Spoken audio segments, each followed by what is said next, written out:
I'm coming from a hospital segment. As you know that I work in a tertiary care center in Gurugram called Medanta Medicity. And so just before starting my presentation, I would like to give a brief to all the audience. What are the challenges we face as a big hospitals? We know that, or you all must have faced the overcrowdings, the longer waiting periods. Just a matter of fact, ours is a 1,200 bedded hospital, and which we cater to approximately 20,000 tests a day in our lab.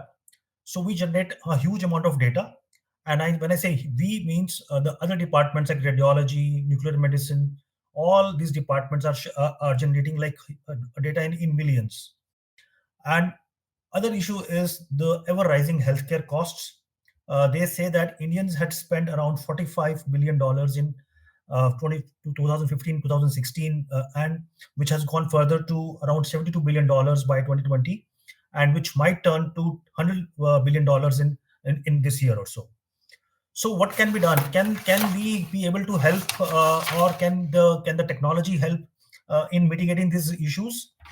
Yes, because there is a report by PwC which says that digital health or the interoperability could save 99 billion euros to the EU, $14 billion to Brazil, and $38 billion into Mexico. So we can see that there's a huge scope of mitigating these risks, these costs, or making the whole healthcare process more efficient if we could able to use these tools in the form of interoperability. So this is it's a very apt topic for this era, and I'm sure India would also take a lead in this front. So let's start. So what is interoperability? I think I will not spend too much time on this. That I think our previous speaker has already told us in quite detail. But just to give a brief background, it's a simple word which says that your health, your hospitals, your pharmacies, your patients, your doctors, your labs, your other allied health services are interconnected to a web or a process which is called interoperability in a simpler terms. So I told you the challenges in healthcare delivery systems. So what are the challenges? As I just mentioned, the controlling costs as increasing day by day. There is a lot of consumerisms in the marketplace. The hospital has to provide the services at a very breakneck speed. They have to stay ahead of changes and upgrades in healthcare technologies. We can't stay behind because this is one area where technologies are coming at a breakneck speed. You have to maintain at the same time. It's a highly regulated environment. Healthcare is bound by or governed by a lot of regulations. So you have to maintain those regulatory compliances in place. And so, what is the central solution for all of these issues? Interoperability can be used as a central element of all of these issues and can help in mitigating these challenges. This is just a snapshot which says that what is the scale of this issue. They say that this is about 1 in 10 people are over 60 years old. This is, of course, the US data, that it's an aging population, which is in the all developed countries are facing now. They say that by 2050, 1 in 5 people will be over 60 years old. People aged over 60 will outnumber children by 2050. And 38 million of the 56 million global deaths were due to non-communicable diseases. So it's another area where the cancer and the cardiology, which means the heart disease disorders, have taken preponderance over communicable diseases. And there is a shortage of health workers. They say that number would further decrease actually. And so Africa, they say, has 2% of global physician workforce, but 25% of the global disease burden. And this number is even higher in the US, where 86% of the current health spend is on the healthcare. And they say that over the next 20 years, chronic diseases will cost the world around $30 trillion. So you can see that, you just imagine or just see the magnitude of this problem. So obviously we need to have some solutions. We need to have some solutions which can help us in these areas. So the whole world is working on this segment, and this segment can be addressed, they say, is by one solution, which is like interoperability.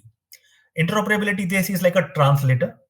It is that person between two different nationalities, people, and can speak their language. and help them understand what the other person is speaking from other country. So basically, a mature interoperability position can help the organization or hospitals to address these significant problems. So let us see how does this would help in these problems. So I don't know, definition, we know that it is the capability of two or more systems or components to allow the exchange and use of information across systems. So that's a plain and simple definition. In the healthcare context, I just mentioned that this integration is basically what is happening, which has become very, very vital as healthcare becomes more digitized and collaborative, and it is aiming to provide accurate and timely diagnosis for improved patient outcomes. Now, so since my topic is diagnostic labs, and I come from a diagnostic labs side, so from that perspective, I would say that interoperability involves connecting the lab information system, that is the LIS software,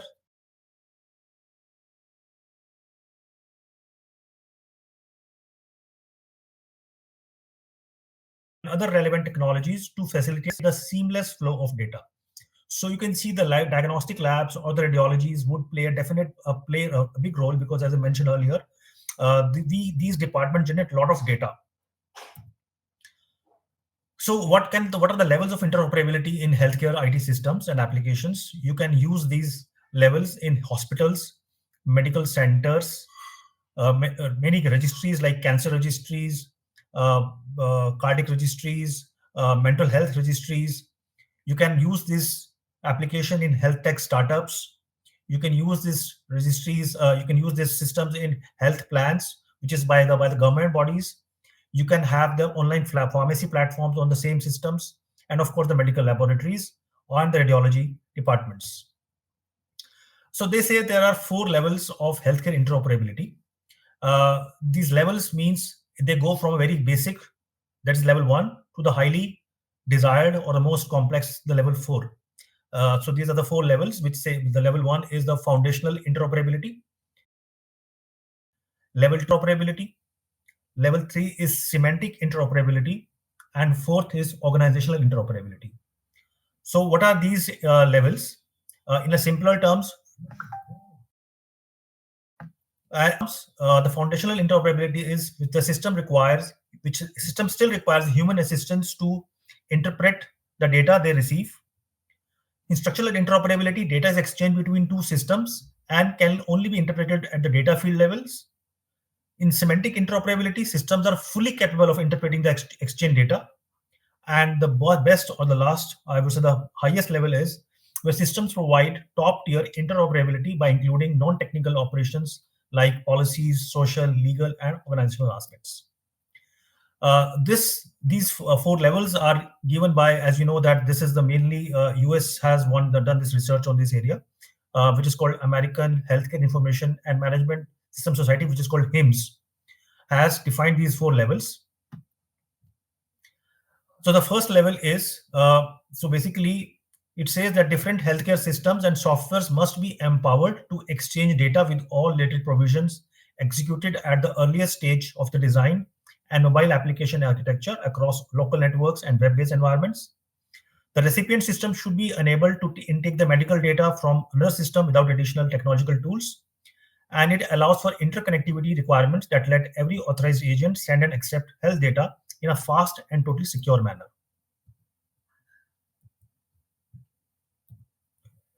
Next comes structural level, where you have message formats and other technical provisions, which is necessary for smooth data exchange in inner networks and across the web. And we just have heard we've just heard Mr. Natarajan, where he spoke about a lot of standards. For example, FHIR and HL7 standards. You need to have a specific tech definitions of the way the recipient systems read and interpret the medical data accurately, including syntax of data fields, information structures, and anthologies of patient records. And every tech aspect that is required to keep precise and correct clinical meaning and the value of every data piece transferred between HIPAA-regulated software.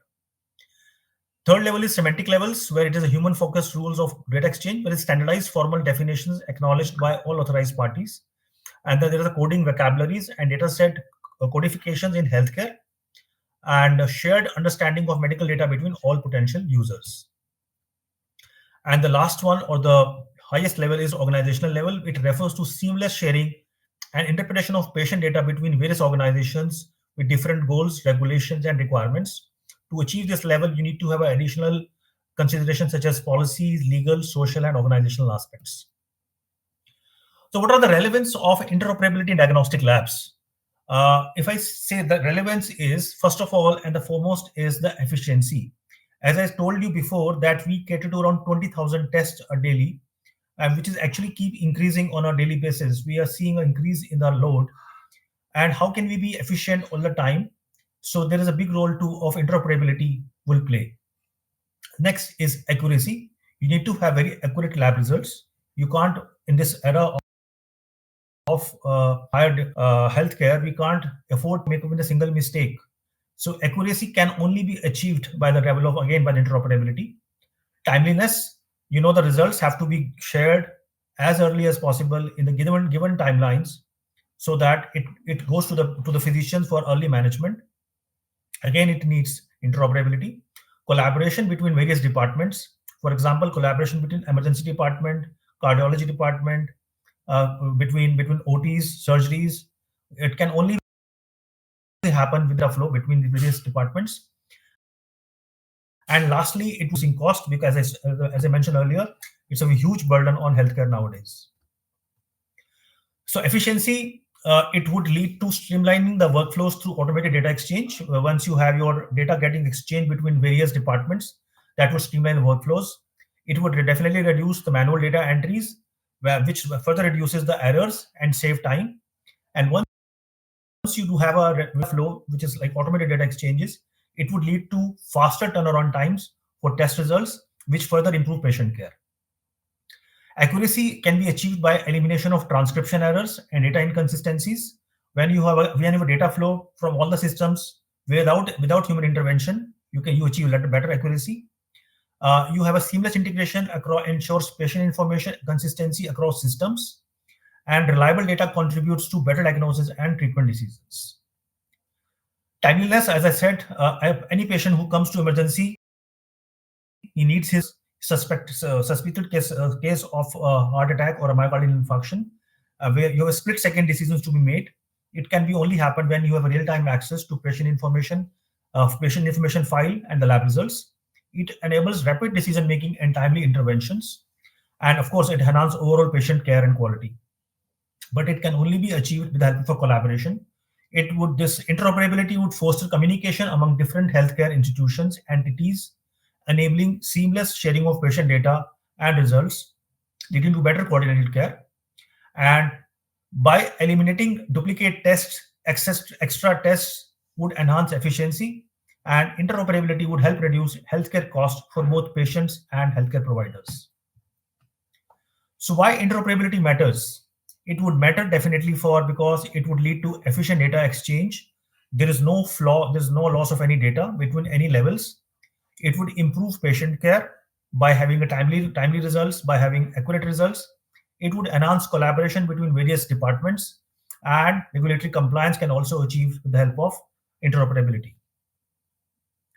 So what is the importance of interoperability in healthcare? As I told you, it lead to better care coordination between different healthcare parties, between different healthcare institutions, higher performance, better treatment outcomes, HIPAA compliance, and patient data security for all the parties.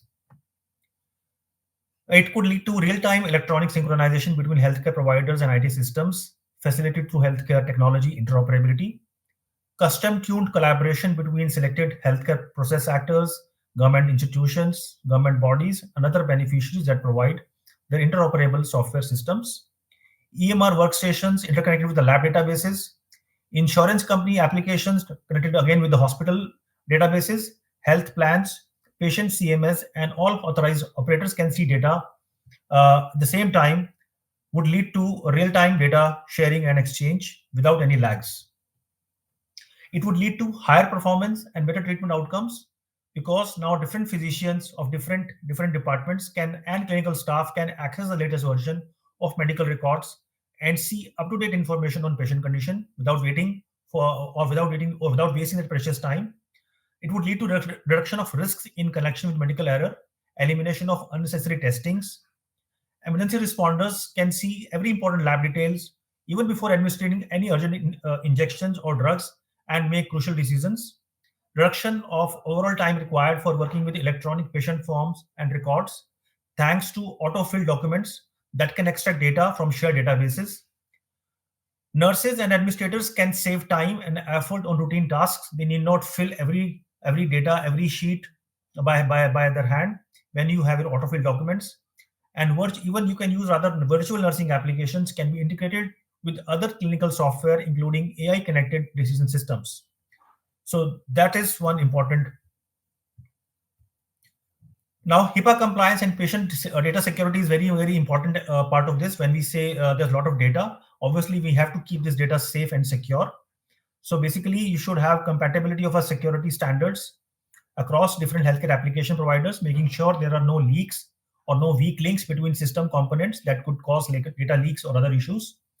Different vendors can develop mutually compatible applications, including medical softwares and devices that share the same standards and can exchange data without barriers.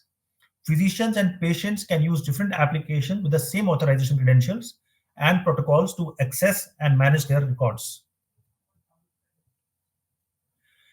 What are the key components of interoperability? There are actually I would say, 4 components to have a successful interoperability.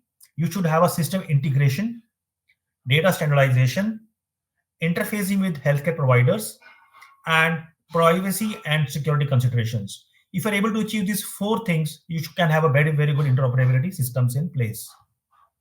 Now, what are the challenges in achieving interoperability? Of course, when we're talking about so much data, so much integration, it can't be done without any. Should expect some challenges.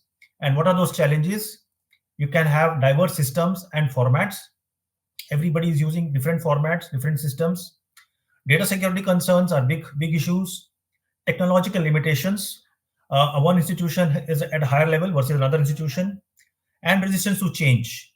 So these are the 4 challenges which we need to overcome in achieving interoperability. So how can we achieve interoperability in healthcare systems? By actually having 5 plans. Number 1, you should understand interoperability conceptions in a very complete detailed manner at the stage of conceptual stage. Number 2, review and prepare your healthcare data according to industry standards. We know Mr. Natarajan has shared us a list of standards. I also will have one small slide on that.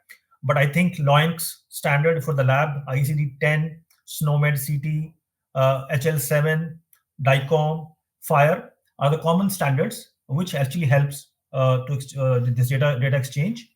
Number 3, identify the data to be exchanged. Number 4, plan meaningful use of the data. And number 5, deploy IT team to implement this change. Solutions and advances, cloud computing for centralized data access, IoT, that is Internet of Things, for real-time data transmission, and blockchain for enhanced security are good solutions in this area. For standardization and regulations, I have enumerated few standards. HL7, that is Health Level 7, is the most common standard used nowadays for all healthcare entities. DICOM, we know digital imaging and communication in healthcare for the radiology. HIPAA Act is important in US, whereas Health Insurance Portability and Accountability Act, and FIRE. I'll speak about FIRE and HL7 standard because these are the 2 important set of standards which are currently being used. FIRE is basically Fast Healthcare Interoperability Resources. It is pronounced as FIRE. It is a standard which has a set of rules and specifications for exchanging electronic healthcare data. It is designed to be flexible and adaptable so that it can be used in wide range of settings and with different healthcare information systems. The standard describes data formats and elements and an application programming interface for exchanging electronic health records. The standard was created by Health Level 7 organization, International Healthcare Organization, so it's called HL7. When we talk about interoperability, you always have to keep patient-centric approach. You always have to keep the patient in the center so that he can have access to comprehensive patient data. You can have a personalized care and treatment plans for the patient. He should have a benefit of informed decision making. Patient should have a faster access to accurate diagnosis. It would improve his treatment decisions and enhance the patient experience. So we have to keep our patient in the center while implementing interoperability in healthcare. This is just a picture which shows that how ultimately the patient, you can see all of these pictures. We have to keep our patient in the center and we ensure that all of the data comes to him by these devices. So for example, you have a web or a mobile app, then API platform connected with health apps for patients, medical records for the hospital, devices like wearing devices, and lab results, or are interconnected through an API platform and are available on a web or mobile apps. So what are the 5 keys? So there are 5 keys basically to have a successful interoperability program. What is privacy and security? You should have enabled protected health PHI in a compliant manner. Strategy and a governance. Roles with accountability for defining and achieving enterprise goals for interoperability. Program design. Program management to coordinate cross-functional delivery teams, decision makings, escalations. Operational readiness. You have to process and workflow changes to comply with the regulations. And technology and data integration, data ingestion, standard-based sharing capabilities, all should be in place to have a successful IP interoperability program. Future outlook, we can say that the rise of telemedicine and remote monitoring is one such outlook in this area. The evolution of healthcare landscape in across the world, and the continuing importance of interoperability. So I would say I've seen 3 important areas where we can see how the world is going. AI integration. Interoperability can facilitate the integration of AI algorithms for more accurate and rapid diagnosis. Telemedicine enhancement of interoperability can enable better telemedicine experiences by allowing remote clinicians access to comprehensive patient data. Here, when I say this particular statement, which I like very much, because I'm wanted to see that day where the Medanta Medicity or Astra or any big hospital able to go to the same level of healthcare to our tier 2, tier 3 towns and villages, and just in a small kiosks there, the patient just enters there, and by wearing wearables, by all those devices, the physician in the central hospital can able to see his vital signs, vital data, and can diagnose him there. And finally, predictive analytics. By sharing data across systems, labs can contribute to predictive analytical models that can help identify disease trends and outbreaks. So basically, data analytics and insights are very important. It would leverage data for trends and patterns of any outbreaks. It would improve diagnostic accuracy and it leads to enhance the patient outcomes. But you can only achieve, or you can only have this thing when you have recommendations. There are a few recommendations to healthcare providers.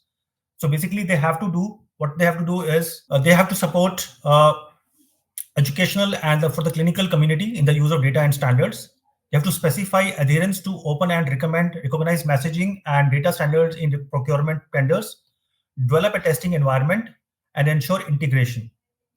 In conclusion, I would say interoperability in diagnostic labs is a pivotal component of modern healthcare, streamlining processes, improving patient care, and fostering collaboration among healthcare professionals. While challenges do exist, ongoing efforts to standardize data, enhance security, and embrace technological advancement will continue to drive the evolution of interoperability in diagnostic labs, leading to more effective healthcare delivery. This is the picture I would like to say, by sharing data, saving lives. So this is that era we want to achieve with the help of interoperability. And finally, thanks for this patient listening and patient hearing. I hope I'm able to communicate my message on this topic.